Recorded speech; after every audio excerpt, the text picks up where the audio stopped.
understand that when you don't know things, that is a space for God to show up.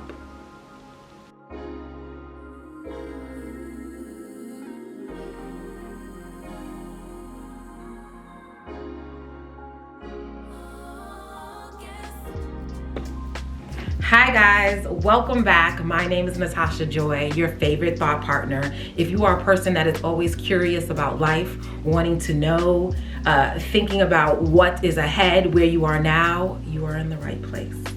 This is where you need to be. So go ahead and subscribe. Every week I am dropping some sort of epiphany about life as I journey through life, as I hear back from you guys, as we navigate this, because life is lifing. A lot more now. And I do want you to know that you're not alone, because the journey to being our best selves can feel very lonely. I'm here to show you that you don't have to. So let's talk about this week, because I'm jumping right into it. I'm not even gonna give y'all a warm up. I'm gonna tell you right now, what I read this week in the Bible. I read the story about Jesus walking on water. So I read that, and that's in Matthew 14:22-31, but it really starts at 27. Verse 27 is the verse that really had me thinking. So I read that this week, read it repeatedly. Jesus is walking on water. The disciples are all like, what is that? What's going on? Is that a ghost? And Jesus is like, no, it's me. He immediately says to them, take courage. It is I, don't be afraid. And then Peter goes, Lord, if it's you, tell me to come to you. Tell me to come to you on the water. And Jesus goes, come. Then Peter got down out of the boat, blah, blah, blah, walked on the water, came towards Jesus. But when he saw the wind, he was afraid. Again. And I say again because when Peter first said, who are you? Jesus, if it's you, tell me to come. That was the first onsight of us experiencing Peter's doubt, even though he wanted to be faithful. So here he is again. Fearful, even though Jesus is there. He is afraid because there's wind. Immediately, Jesus reaches out his hand and says, you of little faith, why did you doubt? And I didn't keep reading, because that story was for me. This week was very interesting. Perhaps you had an interesting week too. I had the roughest week last week. I don't even want to talk about it, but I got to talk about it because it aligns to what we're going to talk about today in Peter. So I had a rough week last week. And now that I'm at the end of the week, I can talk to you differently. But in the midst of the week, I tried my best to be as optimistic and faithful. And there were times where I failed. And I wanted to intervene, and I was questioning why the week was turning out that way. And that wasn't the point of me having a rough week. Peter's story resonates with me because I had to stop and check my heart posture. I had to stop and question why I was doubting what God was working on for me, because I was experiencing rough winds. And that was hard. Very hard. It's important that in the midst of an entire week, you take some time out to think about how you're behaving and showing up in your times of rough seasons. Because I often think that when times are rough, we are very eager to associate it with a feeling. This week, it felt as though I wasn't in control, which the reality is, newsflash, I am not in control. I know. That's a hard one for me. That is a hard one for me, but I am not in control. I've accepted that. I accepted that last year, but somehow we're back here with the spirit of control that I no longer want. I no longer have, actually. And I wasn't in control this week. Though most people would think that that is scary, I tried my hardest and I did not associate the feelings that I was feeling and the experiences I had this week with the word scary. Because it in fact wasn't scary. All it was the fact that I didn't know. That's it. It was ambiguous, right? It wasn't chaotic. It felt chaotic, but again, I'm only saying chaotic because that is a familiar feeling. And we have to be careful of identifying familiar feelings with new experiences. Back to Peter. Peter sees Jesus on the water and he questions, if it's you, tell me to come. You know it's him. Right? You know where you're supposed to be in life. You know what you're supposed to do. And God is fine. Jesus says, okay, I'll appease you. Come. He doesn't give him any more affirmations. He doesn't give him a whole speech. He doesn't try to convince him. He says one word, come. And that I think is gracious. Because time after time, you have experienced moments where God has showed up in your life.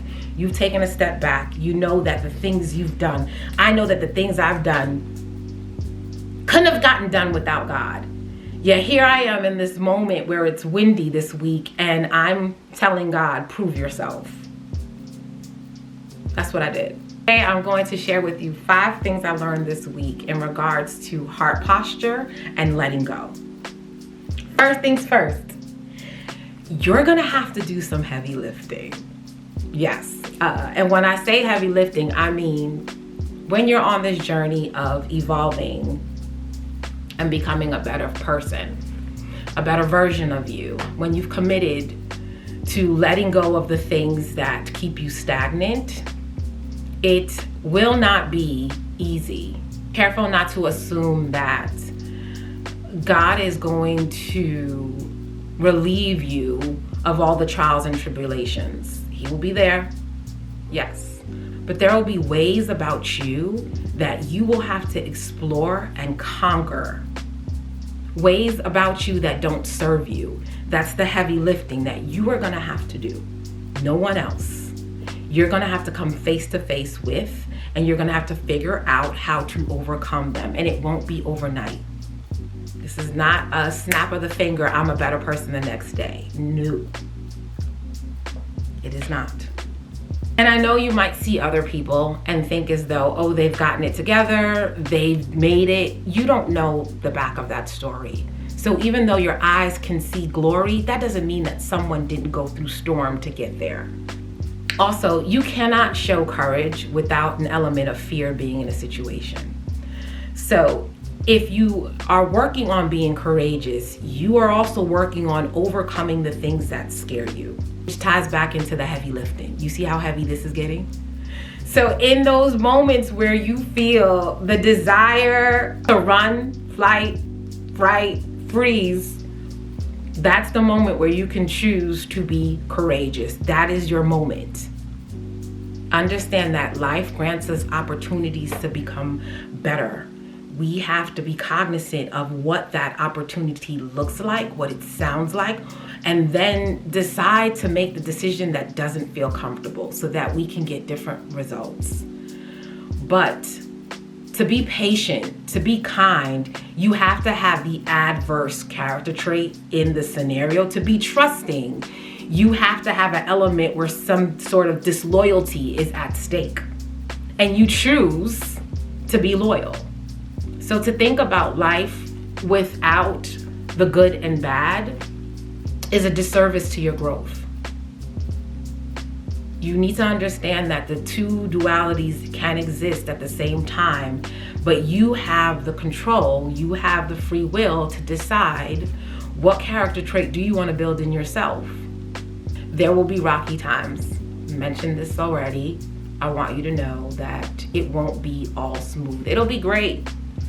Right? You will definitely have great times and they'll be glorious and you'll want to feel that every day, but that is not an accurate depiction of your journey in becoming the best version of yourself.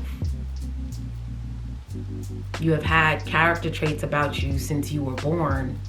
So for us to assume that we can identify the traits that don't serve us, work on the moments where they show up, develop new skill sets so that we can undo those traits and find better traits, and then actually live out having those traits and the benefits of those traits, to think that that can happen overnight is unfair to you.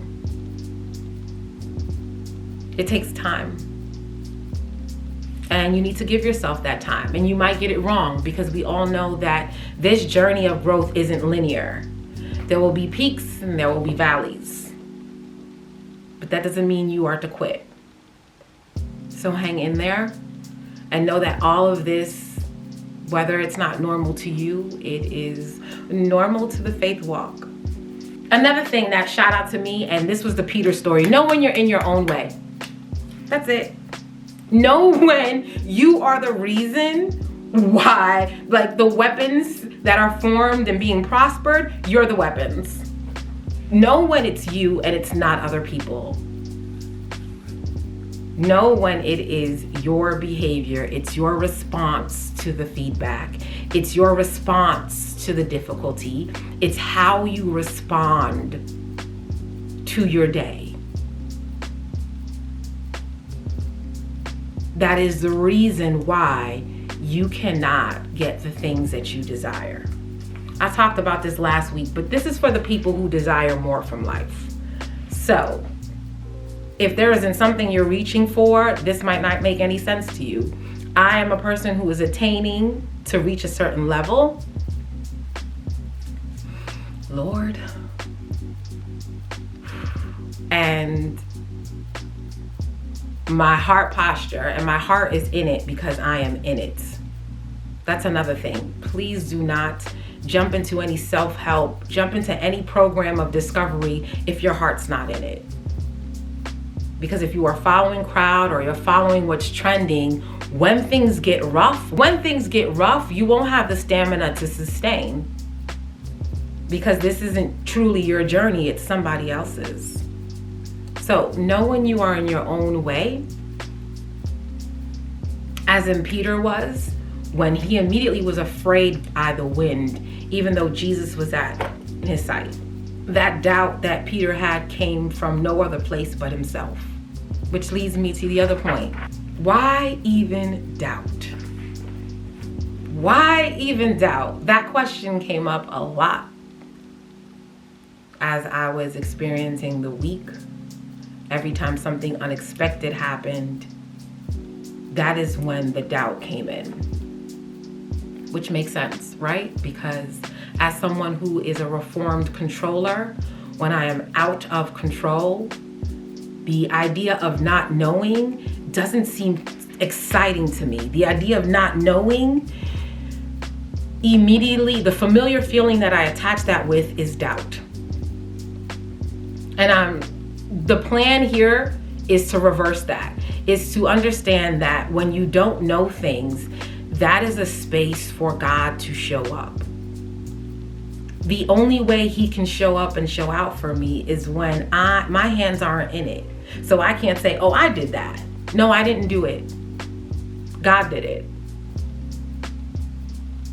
And being in these spaces where we don't know helps us to stay curious, to stay open to the miracles that God can perform for us, to be open to the changes that can happen in an instant.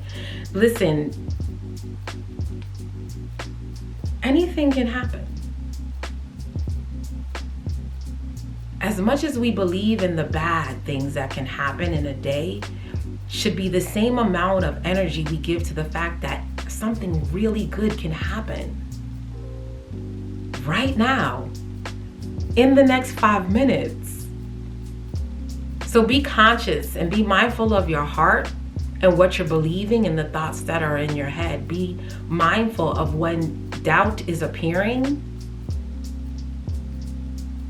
and realizing that maybe it's not even doubt. Maybe it's just the fact that you don't know. And being okay with the fact that you do not know what's going to happen next.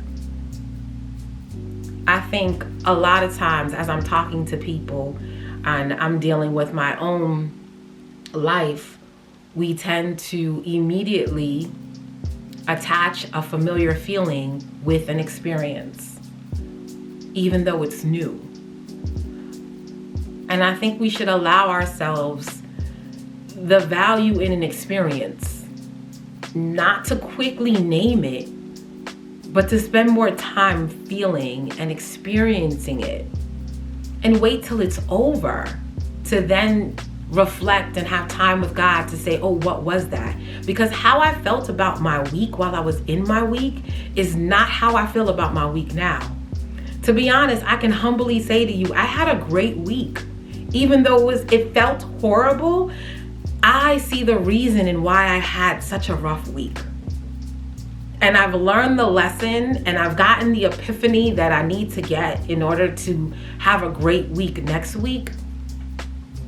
I feel closer to God, and that's only because I experienced the week and I tried my hardest not to name it and to label it, so that I can sit here in front of you now and tell you I had a great week. It challenged me, it pruned me, but I see the errors of my ways. I see where I'm wrong, but I also know that once I know where I'm wrong, I can get it right. And it's as easy as that. It's as easy as understanding the things you're not good at and knowing that, and then committing to the journey of being better. What are you going to do with this? What are you going to do with this new understanding? So let go of knowing, oh, I know what this is going to be about. Oh, I know what time it is. Oh, I already know what this person's going to say. You don't.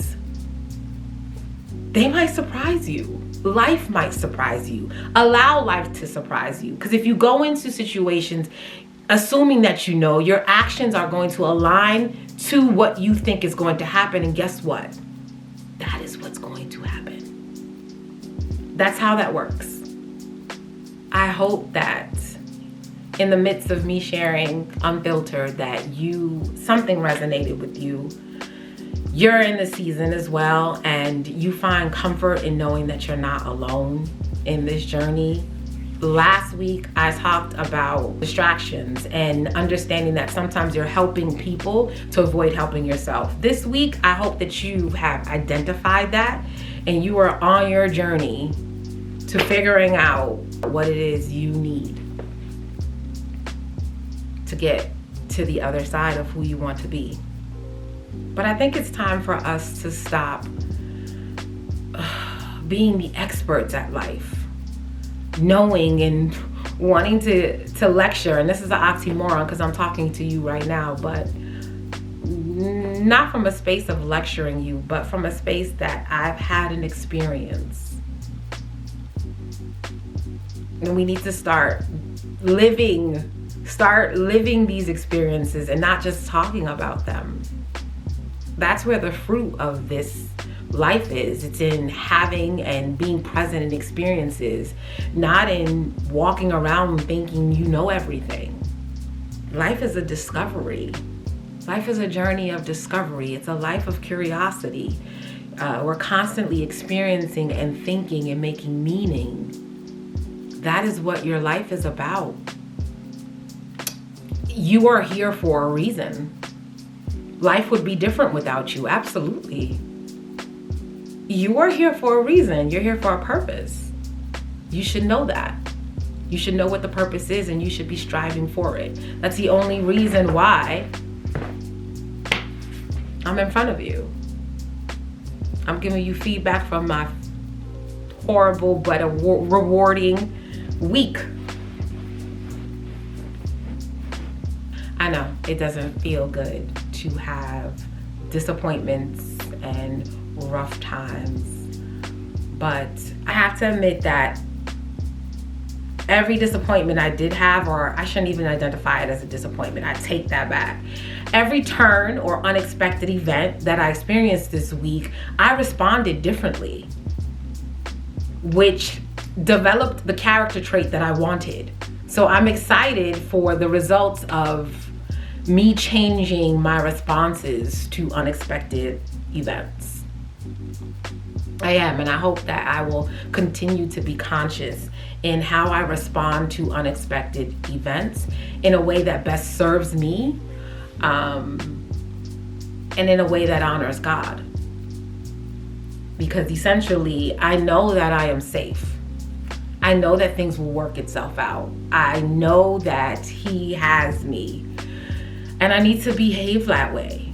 I need to respond to life that way.